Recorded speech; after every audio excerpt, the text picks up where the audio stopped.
आए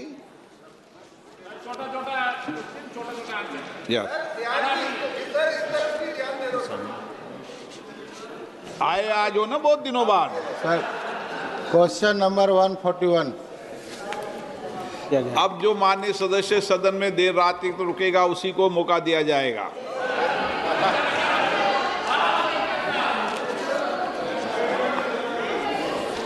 माननीय मंत्री महोदय, माननीय सदस्य क्वेश्चन पूछे हैं। Question number 141। सभा पटल पर जवाब रख दिया गया। माननीय सदस्य। अध्यक्ष महोदय, सरकार के द्वारा प्रस्तावित गैस करण मिशन का हेरिटेज का मैं स्वागत करता हूं, स्वागत योग्य है, लेकिन जब स्थानीय लोगों के जान, स्वास्थ्य, सुरक्षा और आजीविका खतरे में है तो ऐसे चीज़ों पर ध्यान रखना चाहिए और धरातल पर उतारने का प्रयास होना चाहिए। इस संदर्भ में मैं सरकार ट्रेनिंग दे दो इनको।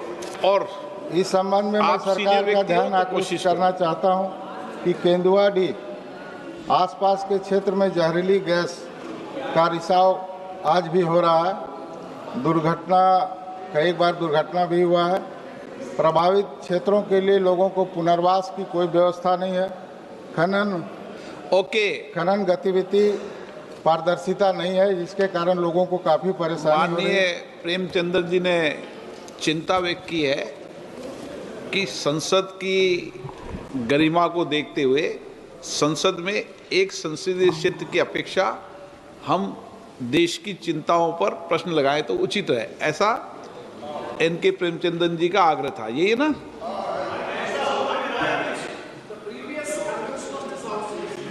ओके, क्वेश्चन वन में बोलने की इजाजत नहीं होती। माननीय मंत्री महोदय, आप चेंबर में मिलना। आदरणीय सभापति महोदय, आपके माध्यम से सदन को बताते हुए काफ़ी खुशी हो रहा है कि कोल के क्षेत्र में आज लगातार हम प्रोग्रेस कर रहे हैं, हम काफ़ी उत्पादन कर रहे हैं और माननीय सदस्य का चिंता जायज़ है। चूँकि वहाँ स्टेट गवर्नमेंट का विषय बनता है पुनर्स्थापन, उसके लिए सरकार सफिशिएंट है, व्यवस्था भी दे रही है, लेकिन स्टेट गवर्नमेंट की सहयोग नहीं होने के नाते पुनर्स्थापन में परेशानी बढ़ रही है, जिससे गैस का रिसाव हो रहा है। वहाँ पुनर्स्थापन ही इसका निदान है।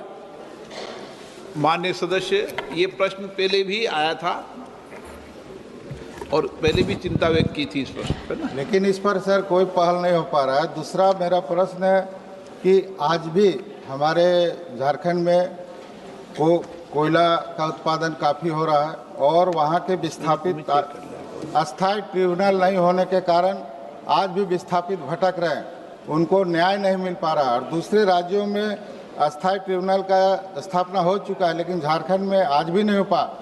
मैं चाहता हूं कि जल्द से जल्द झारखंड में ट्रिब्यूनल का स्थापना हो। और दूसरे तरफ माननीय मंत्री महोदय ने जो कहा कि उत्पादन हमारा हो रहा है, झारखंड में काफ़ी हो रहा। BCCL में उत्पादन हुआ है, लेकिन डिमांड 20% की कमी आई है, जिसके कारण कोयला का बिक्री नहीं हो पा रहा। उत्पादन मेरा ज़्यादा है और दूसरे सब्सिडी में उत्पादन कम हो रहा, तो डिमांड एंड सप्लाई के हिसाब से वहाँ पर सप्लाई किया जाए ताकि उत्पादन जो मेरा हो रहा है व्यर्थ नहीं जाए। वह जल भी रहा है, उसका रखरखाव भी की स्थिति भी ठीक नहीं होती है, कोयला चोरी भी हो रहा। तो इस तरह से हम चाहते हैं कि मेरा राष्ट्र का संपत्ति है, उस संपत्ति का उपयोग सही ढंग से हो और दूसरे सब्सिडी में जहाँ उत्पादन कम है और जहाँ उत्पादन ज़्यादा है उस पर उसका। माननीय मंत्री महोदय।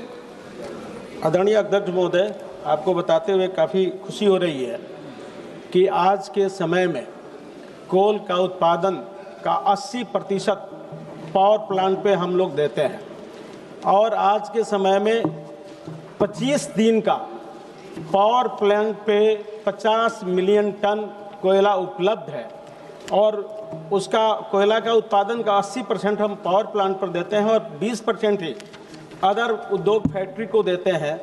और समय समय से डिमांड आता है, उसके हिसाब से हम लोग देते हैं। और रहा बात वहाँ का विस्थापन का, तो उस पर लोकल प्रशासन, वहाँ के राज्य का मुख्यमंत्री द्वारा, वहाँ के सरकार के द्वारा पुनः सहयोग नहीं मिल पाता है पूर्ण ढंग से, जिसके चलते वहाँ लोकल में परेशानी है, पुनर्स्थापन करने में परेशानी हो रही है। Shri Mallu Ravi. Speaker sir, okay, thank you Speaker sir. I just want to know from the Honorable Minister whether the Coal India or SCCL has initiated any coal gasification pilot projects in the South Telangana region. If so, the details of such projects and their expected impact on cleaner industrial energy in Telangana. Whether the government proposes to include backward districts like Nagar Kurnool under Mission Green coal regions. If so, the measures proposed for environmental restoration and community benefit in these regions. Thank you, sir. आदरणीय अध्यक्ष महोदय, सरकार अब केवल कोल जला के ही बिजली का उत्पादन करने पे काम नहीं कर रही है, अब गैसीकरण पे भी काम किया जा रहा है। सरकार 2030 तक 100 मिलियन टन कोयले का गैसीकरण करने का योजना बनाई है। गैसीकरण उपयोग गैस के केमिकल जैसे एथेनॉल, अमोनियम, नाइट्रोजन बनेगा। इससे इसके अतिरिक्त जरूरत पर पूरी होगी, आयात कम होंगे। सरकार इस काम के लिए 85,000 करोड़ रुपया मंजूरी दी है और 7 गैसीकरण प्रोजेक्ट पर 2 बुनियादी नींव रख दी गई है। इससे प्रदूषण भी कम होगा, यूरिया कम केमिकल सस्ते बनेंगे, जिससे सीधा फायदा किसान को होगा और इससे पर्यावरण की भी संतुलन होगा और किसान को भी फायदा होगा, देश को आर्थिक व्यवस्था में भी काफी सहयोग मिलेगा। श्री देवू सिंह चौहान। माननीय अध्यक्ष श्री, धन्यवाद। माननीय अध्यक्ष श्री, विश्व आज एनर्जी क्राइसिस से गुजर रहा है। विकसित देश भी सुरक्षा क्षेत्र में, ऊर्जा सुरक्षा क्षेत्र में खतरे में है।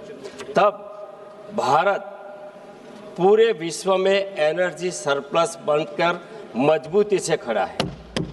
माननीय अध्यक्ष श्री, विश्व में भारत के पास कोयला भंडार 4थे नंबर का था, लेकिन 11 साल पहले ऐसा क्या मजबूरी था जो भारत विश्व के अन्य देशों पर निर्भर था।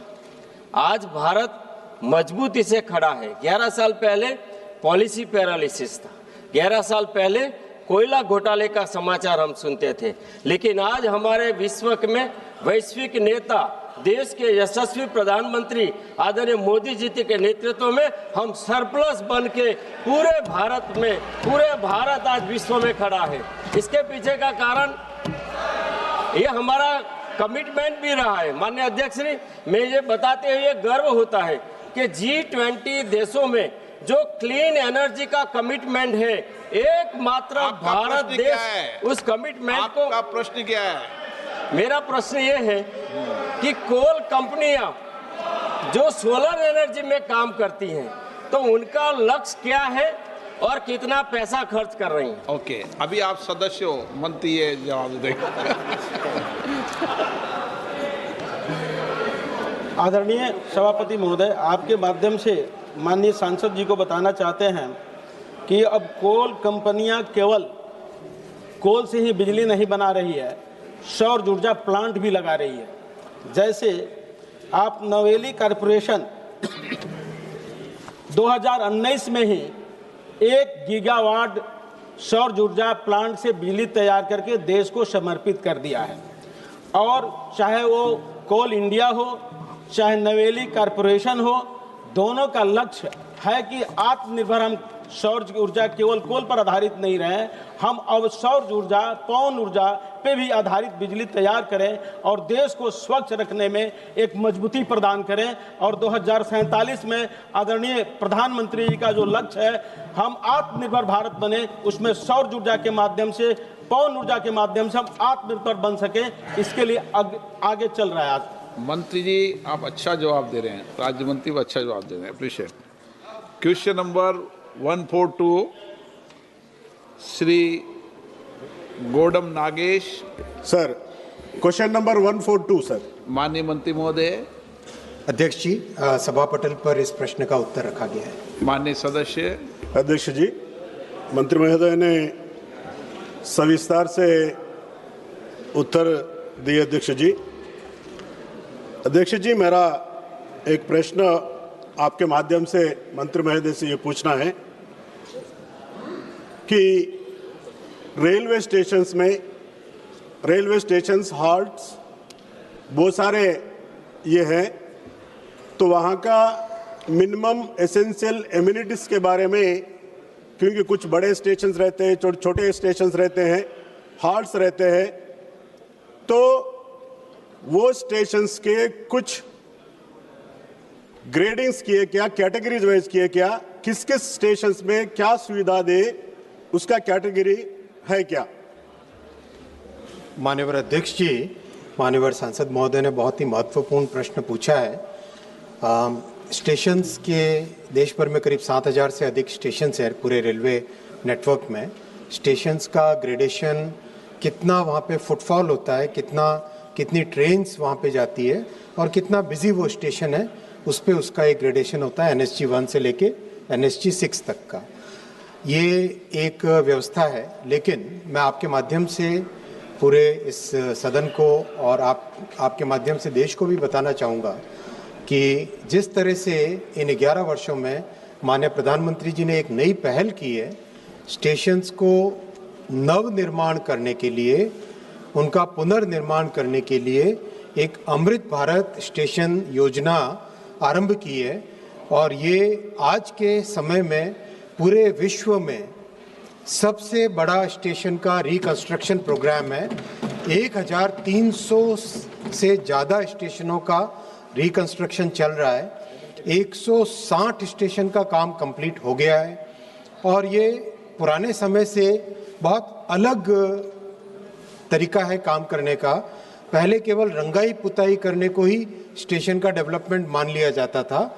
आज स्टेशन में किस तरह से एक सिंसियर तरीके से मास्टर प्लान बनाना, आगामी 50 साल के लिए प्लानिंग करना, किस तरह से लोकल आर्किटेक्चर को इम्पोर्टेंस देना, कैसे दोनों साइड में एंट्री हो सके उसका ध्यान रखना, कंप्लीट कई जगह पैसेंजर हॉल जैसे 12 मीटर के जो FOBs बने हैं, वो देख के लगता है कि वाकई एक देश में स्टेशंस के और पैसेंजर्स के पॉइंट ऑफ व्यू से एक नई पहल की गई है। एक्सेस टू स्टेशन पे बहुत ध्यान दिया गया है, पार्किंग एरियाज़ को कैसे डेवलप करें उसका ध्यान दिया गया है। और माननीय अध्यक्ष जी, एक बहुत अच्छी जिसका बेनिफिट मिला इस हाल ही छठ और दिवाली के समय में, पैसेंजर्स के लिए एक बड़ा होल्डिंग एरिया स्टेशन के बाहर बनाया गया। उसकी शुरुआत न्यू दिल्ली स्टेशन से की गई थी। उसके बाद में करीब 50-60 स्टेशंस पे होल्डिंग एरिया बनाया गया, जिससे कि पैसेंजर्स आए, भीड़ भाड़ न रहे और बहुत आराम से अंदर जा सके। बहुत सिंसियर एफर्ट किए जा रहे हैं माननीय अध्यक्ष जी स्टेशनों के पुनर्निर्माण के लिए।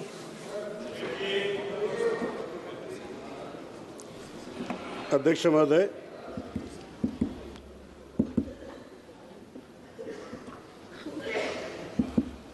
सर अध्यक्ष जी चल रहा है। अध्यक्ष महोदय, जी